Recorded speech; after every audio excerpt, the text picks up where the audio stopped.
고개를 들어 하늘을 보면 무엇이 보이나요? 낮에는 눈을 뜰 수 없을 정도로 강력한 태양이 보이고요. 밤에는 은은한 달과 별들이 우리를 비춥니다. 고대 사람들에게 이 천체들은 단순한 자연물이 아니었습니다. 그들은 태양을 신이라 불렀고 달을 숭배했었죠. 농사가 잘 되게 해달라고, 전쟁에서 이기게 해달라고 그 앞에서 절을 했었습니다. 그런데 지금으로부터 수천 년 전 고대 이 근동의 상식을 완전히 뒤집어 엎은 충격적인 선언이 등장하죠. 하나님이 두 큰 광명체를 만드사 큰 광명체로 낮을 주관하게 하시고 작은 광명체로 밤을 주관하게 하시며. 창세기 1장 16절 말씀입니다. 그런데 혹시 이상한 점을 발견하셨나요? 성경은 여기서 일부러 태양과 달이라는 단어를 쓰지 않고요. 그저 큰 광명체, 작은 광명체라고 부릅니다. 왜 그랬을까요? 오늘 우리는 이 창조 기사 속에 숨겨진 질서의 비밀과 우상 숭배의 본질을 좀 묵상해 보려고 합니다. 창세기가 기록될 당시에 이집트에서는 태양신 라가 최고의 신이었어요. 하지만 모세는 창세기를 기록하며 의도적으로 그들의 이름을 지워버립니다. 너희가 신처럼 떠받드는 저 태양, 저건 신이 아니야. 하나님이 만드신 우주라는 집에 걸어둔 전등일 뿐이야. 이것은 엄청난 선언입니다. 창조주 하나님 외에 이 땅의 그 어떤 강력한 존재도 아무리 화려해 보이는 것도 결코 숭배의 대상이 될 수 없다는 그러한 선언인 거죠. 그러한 말인 거죠. 그것들은 그저 하나님이 만드신 피조물일 뿐입니다. 오늘날 우리는 태양에게 절하지 않죠. 하지만 우리 마음속엔 다른 태양들이 혹시 떠 있진 않은가요? 돈, 성공, 자녀, 혹은 나 자신, 창조주보다 피조물을 더 중요하게 여기고 그것에 내 인생의 희노애락을 건다면 그것이 바로 현대판 우상 숭배인 거죠. 그래서 오늘 본문은 명확히 선을 긋습니다.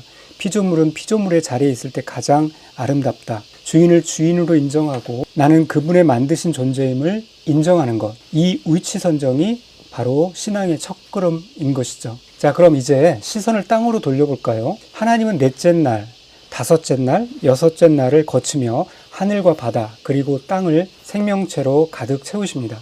그런데 여기서 계속 반복되는 아주 중요한 단어가 있어요. 하나님이 땅의 짐승을 그 종류대로, 가축을 그 종류대로, 땅에 기는 모든 것을 그 종류대로 만드시니. 창세기 1장 25절 말씀입니다. 하나님은 세상을 뒤죽박죽 섞어서 만들지 않으셨던 거죠. 사자는 사자답게, 소는 소답게, 독수리는 독수리답게 만드셨습니다. 이것은 하나님이 질서와 다양성을 사랑하시는 분임을 보여주는 거죠. 우리는 종종 남과 나를 비교하며 괴로워합니다. 나는 왜 저 사람처럼 부유한 집에서 태어나지 않았지? 나는 왜 저 사람처럼 키가 크지 않지? 이러면서 말이죠. 하지만 창조의 원리는 말합니다. 하나님은 당신을 당신의 종류대로, 즉 당신만의 고유한 목적과 모습을 가지고 만드셨다고요. 비교는 창조 질서를 무너뜨립니다. 그리고 우리의 질서도 무너뜨리죠. 나를 나되게 하신 하나님의 질서를 인정하는 것, 그것이 내 삶의 평안을 찾는 비결입니다. 또 하나님은 각 날의 창조를 마치실 때마다 또 이렇게 말씀하셨습니다. 하나님이 보시기에 좋았더라. 자, 여기서 좋았다라는 말은 히브리어로 토부라고 합니다. 이것은 단순히 보기에 예쁘다 그런 뜻이 아닌 거죠. 기능대로 잘 작동한다, 목적에 딱 맞다 라는 뜻에 더 가깝습니다.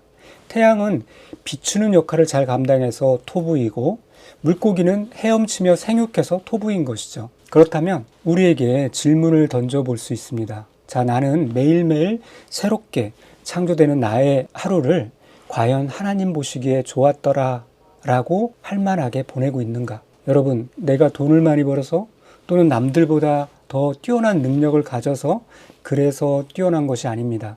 내가 피조물의 자리에서 창조주를 기억하고 있는지, 나에게 주신 종류대로 나의 은사를 따라서 내 역할을 감당하고 있는지, 그렇게 내 삶이 하나님의 창조 목적과 질서 안에 있는지, 그것이 중요한 것이죠. 만약에 내가 그 질서 안에 있다라고 하면 하나님은 우리를 보며 참 좋다라고 말씀하실 것입니다. 질문 한번 해볼게요. 올 한 해 마지막 즈음에 나의 삶은 스스로 어떤 평가를 할 수 있을까요? 내 마음의 보좌에 내가 앉아있는 무질서한 삶이 아닌 하나님을 왕으로 모시고 있는 질서 있는 삶이었다고 그렇게 고백하는 한 해가 되기를 소망합니다. 피조물인 내가 주인이 되려는 우상 숭배의 싹을 잘라버리고 오늘 하루도 나를 향한 그분의 목적대로 살아갈 때 우리의 매일은 보시기에 심히 좋은 날들이 될 것입니다. 기도하겠습니다. 주님 감사합니다. 세상의 화려한 것들에 마음을 뺏기지 않고 오직 창조주 하나님만 높이는 삶이 되게 하옵소서. 내 마음속에 내가 주인되려 했던 교만함을 내려놓습니다.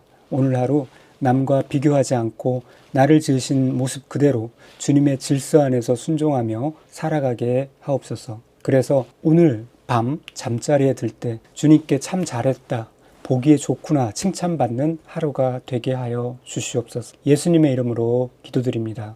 아멘.